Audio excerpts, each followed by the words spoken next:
Yes, you guys, and how are all of you doing tonight? I'm Nini FC, this is Blue Line CV, and welcome to another news daily video. Now for today's video, I will be talking about Ruben signing a new deal. I'll be talking about a player that's left us for Bayern Munich. I'll be talking about players that have left the club, players that have signed new contracts, and the new scholars for next season. And to end the video, I'll be talking about us finally announcing Kovacic. However, before I get into anything, today's video is brought to you by the OneFootball app.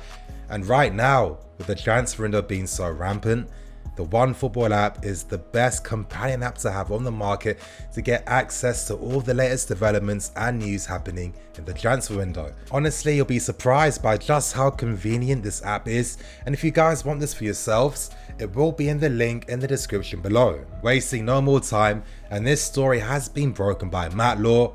It's finally happened. Ruben has signed a new long-term deal.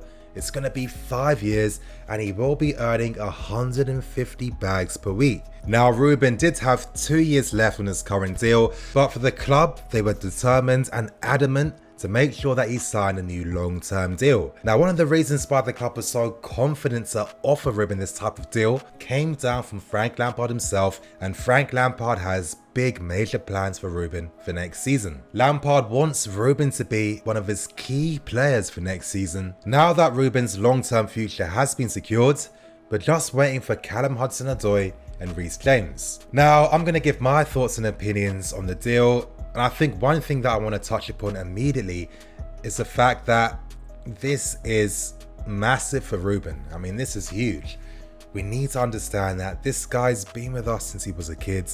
His entire dream, all he's ever wanted to do is represent us, is to play for us, is to represent this club, to play in front of the fans and to make a name for himself here. And now he has that opportunity to do that. The only thing holding him back right now is his current injury record. However, personally, I do feel a bit optimistic when it comes to his health. I do feel that he will overcome this, he will get over this, and I feel as if the club feel this as well, because there's no way they're going to offer him this type of deal right now if they had any hesitancies on the player. When you look at his season last year for us, he scored 10 goals. 10 goals, and it's quite safe to assume, in my personal opinion, that if he had more consistent game time, I think he'd get way more goals. And to think that he's producing this type of output from midfield is what you need. You don't get too many goal scoring midfield players right now. Players that tend to score from those midfield positions tend to be cams or attacking midfield players. And I've always felt that if you're a box-to-box midfield player, you're always going to be safe in football. I feel as if it's a position that is never going to run out of popularity. It's always going to be relevant in a sense. And when you look at the market and look at other players similar to Ruben, guys like Milinkovic-Savic, Goretzka, these guys come at a premium today. Now when it comes to us, we've signed a player of those dimensions for absolutely nothing. It's a great long-term investment, and for Ruben, it's fully deserved. I mean, it really is. The amount of times that he's been screwed over by this club, I mean, it's been crazy. The amount of promises he's been given that were never fulfilled from managers, from board promises, so many. And it's quite safe to assume that if this was any other normal person, you're looking to keep it moving and you'll come to the realization that, you know what? I might not be able to fulfill my dream playing for this club. But when it came to Ruben, I don't know if it's the light skin confidence, I really don't know. But he just knew that he was going to make his name for this club, and that's what he's doing. Well done, Ruben. I'm looking forward to seeing you come back. Anyway, moving on to the second story for today. We've sold a player to Bayern Munich. He is a Chelsea youth team player. He's part of the under-16 age group. His name is Jamal Musiala. He's able to play all across the forward positions, on the left wing, up front, in behind. And this is quite standard for a Chelsea academy player. They're developed to be able to be comfortable in multiple positions. Anyway, today he signed for Bayern Munich on a 5-year deal, and the person that helps broker this deal happened to be Callum Hudson-Odoi's brother, Bradley Hudson-Odoi. Now, in a previous video on Callum Hudson-Odoi, I spoke about his reps, and really I was hinting towards Bradley Hudson-Odoi. With Bradley Hudson-Odoi, we have to understand, you know what? It doesn't matter if he doesn't care about this club, because why should he? I mean, it's not as if he's a Chelsea fan or has any affinity with this club. At the end of the day, Callum is his younger brother. His brother is only going to be loyal to Callum. He'll help him find the best possible deal he can. Now really, all I can say is, let's not paint Bradley Hudson-Odoi out to be a villain. It's really not the case. He's more than happy for Callum to sign with us. He's got no vendetta against us. It's business. Sometimes as fans, we need to separate the emotional aspect of supporting our club from the business aspect of football. This news doesn't mean that Callum will be signing for Bayern Munich. Far from it actually. When it comes to Callum, it's basically a formality at this point. He will be signing a new deal. He is excited to work alongside Frank Lampard for next season. He's looking forward to taking over that left wing spot, and he will be signing a new deal with us. However, I do want to speak about Musiala very briefly. Now for me, I don't know anything about the player. I'm not really watching under 16 games. Now that we know who the scholars are going to be, it's going to be really exciting to do my research, find some clips, hopefully find some games as well, and speak to people that I trust when it comes to, analysing youth players. When it came to Musiala, stuff I was hearing about the player was quite mixed. On one hand, some people felt he was very, very exciting, a top talent in that case, and with others, they personally felt that his lack of physicality could potentially stop him from reaching another level and becoming a top pro. Still though, one thing to consider is the fact that he's only 15, 16 years old, his body's still growing.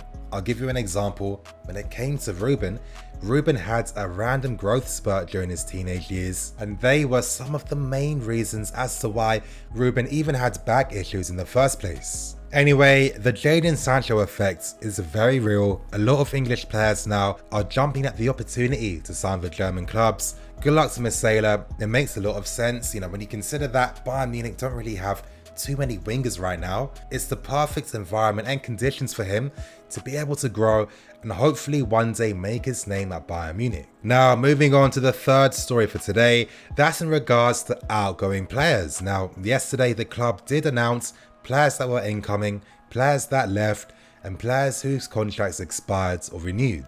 Good luck and farewell to Todd Kane, Kyle Scott, Eduardo, Higuain, Rob Green, and finally, Gary Cahill. Now, when it comes to Kyle Scott, I'm hearing that he will be completing a move to Newcastle, so this is a great move for the kids. Good luck to him.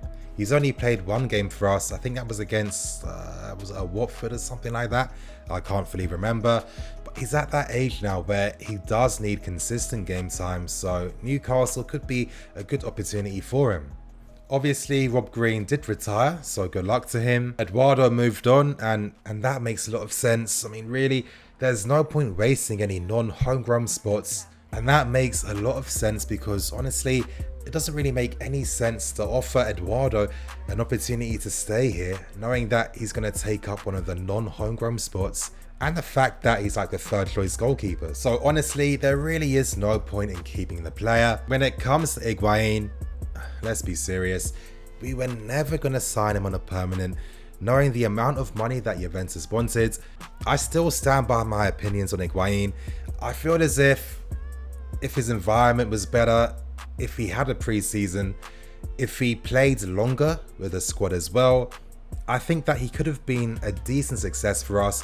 I really don't feel as if he was a failure. I think that he was able to showcase his talents when he could, but I think that, playing under Sarri last season, it was always going to be hard for him to really acclimatise with this style of team. And finally, farewell to Gary Cahill.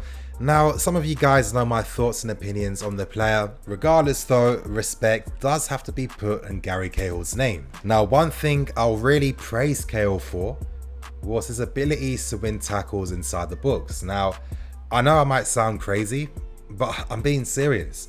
I haven't seen a cleaner, better tackler inside the box. And normally it's quite risky because you have the opportunity to give away penalties or really put your team under pressure.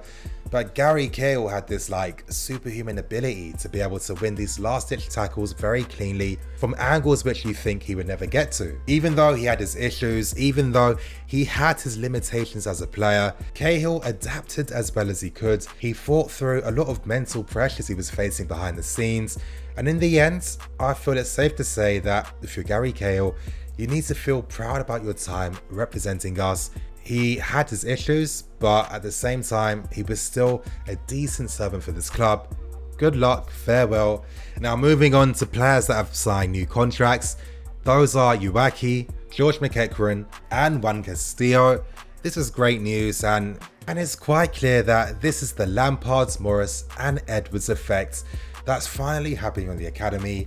It's natural that a lot of these guys were quite doubtful about having futures playing for this club, but now that they have figures in senior roles, there's a lot of renewed hope and confidence in academy players. So it's great to see that those three guys have decided to renew their time here, and I wouldn't be surprised to see some of these guys going out on loan for next season. And this segues in very nicely now because I can talk about some of the new scholars for next season. However, there are some exciting prospects in this age group. I told you guys that there's been a lot of hype surrounding a lot of these guys, and I think it's going to be very exciting. You know, I'll speak very briefly about one player who I've had a lot of very positive things about. His name is Miles Burt-Harris, and let me tell you guys some of the things I've been hearing in particular about this player. And there has been a lot of similarities between him and Ruben. I've been told that he has that arrogant strut about his abilities. Now that's not a negative, it just means that he has a lot of confidence in his own game. And to top things off, I've been told he's a baller. And the good thing is that he doesn't have any injury concerns like Ruben used to have, you know. However, the guy is still like 16 years old, you know, his body is still developing. It is going to be interesting to see how he develops and how he grows out in the future. But the fact that we have such a promising, exciting guy in midfield is great news. The academy is real. There's a lot of people that still doubt the credentials of the academy, but there's a reason why we need guys like Lampard, Morris and Edwards taking senior roles right now. It's so we safeguard the future of these very exciting, promising players that we might not see for another 4 or 5 years. But we need to be a club that creates the platform for our very best technical young players to be able to find a place for themselves at this club, to grow and one day represent us. And who knows, maybe they might be the next big thing. Maybe they might be squad players, and if that does end up being the case, I'm sure that a lot of naysayers might have a lot of backtracking to do. Now to end things with the final story for today, that's in regards to a pretty old story right now. Kovacic was finally announced last night. I mean, we knew it already, and it's so typical of this club that everything becomes so anticlimactic. I don't understand why. If you want to keep these announcements late, at least try and hide the information better. Like, so much leaks out from the club, it's crazy. We know that Kovacic has signed a 5-year deal, and yeah, that's pretty much it. And for me, it's a good signing. It might not be a good signing for certain people if they want to see Bakayoko part of the squad for next season. Me personally, I don't. I think Kovacic has quite a lot in his game, and I think he's the perfect player that we need for the squads. But anyway, you guys, I'm going to keep things moving. Thank you for watching. Please like, comment, and subscribe. I'm Nini FC. This is Blue Line CV, signing out.